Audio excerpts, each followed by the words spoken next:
if you see a rocket fly up in the air, it's not just math and science, it's not just physics, it's fun.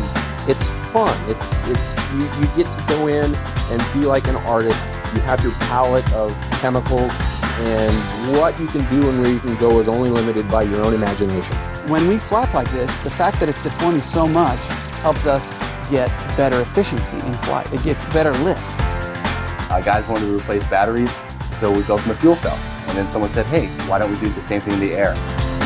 Partly what was cool about viruses is how can something that is so simple kind of take over us? And it actually can. And then the polymerase latches onto that and extends and adds an entirely new strand of DNA. Now taking the original single strand of DNA and making it double-stranded. One new copy. You know, trying to understand the brain is probably the most complicated machine there is in the world. So in terms of challenging science, that to me is kind of the pinnacle. The electricity excites the electrons in the atoms of the gases. When the electrons come back down in energy levels, they release photons, which is light.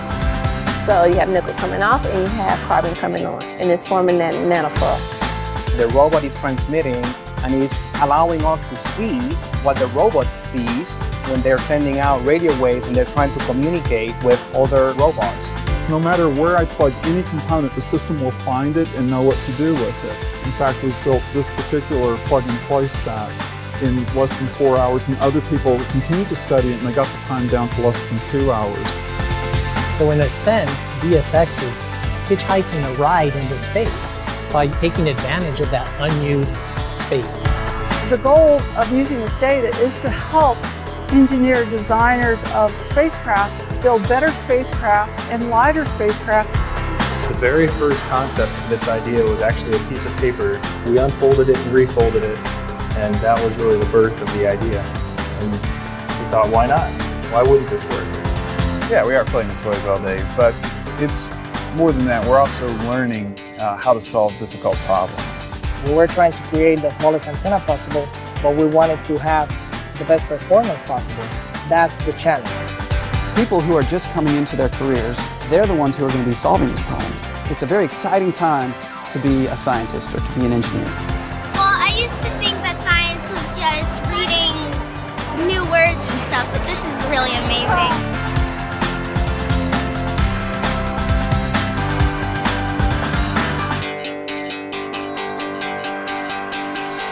It's like when you're a kid and you're working on your bike. It's like that times 1,000. I love it. I love being an engineer. A cooler like this, one just like this, is flying right now in space.